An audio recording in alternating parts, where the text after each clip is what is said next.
Vous avez sous les yeux une peinture de Jacques-Louis David, le peintre personnel de Napoléon Bonaparte. La scène immortalisée par David s'est déroulée le 2 décembre 1804 dans la cathédrale Notre-Dame de Paris. Elle représente bien entendu le sacre de Napoléon Bonaparte, nommé par la suite Napoléon Ier. Mais attardons-nous un peu plus sur les détails de cette œuvre. On y découvre donc Napoléon Bonaparte, en plein milieu, arborant une couronne de laurier en or et s'apprêtant à couronner Joséphine, sa femme. Remarquez d'ailleurs qu'il est le seul personnage actif du tableau.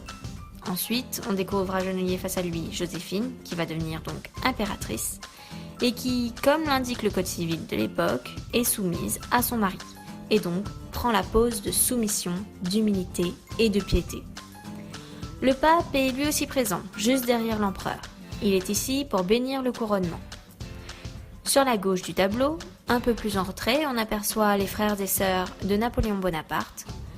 Ceci est une représentation pure et dure de l'idéologie impériale faisant de la famille la base de la société comme elle est inscrite dans le Code civil.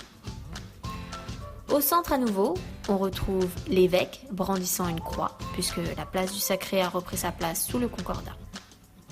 Puis, au premier plan à droite, on observe de grands personnages de l'État qui portent les insignes de l'empereur, le sceptre, la main de justice et le globe surmonté de la croix.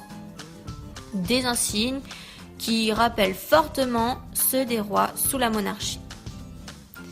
Enfin, dernière pièce du puzzle, en arrière-plan, mais au centre du tableau, la mère de Napoléon, absente lors de la cérémonie, a été ajoutée par le peintre à la demande de l'empereur lui-même.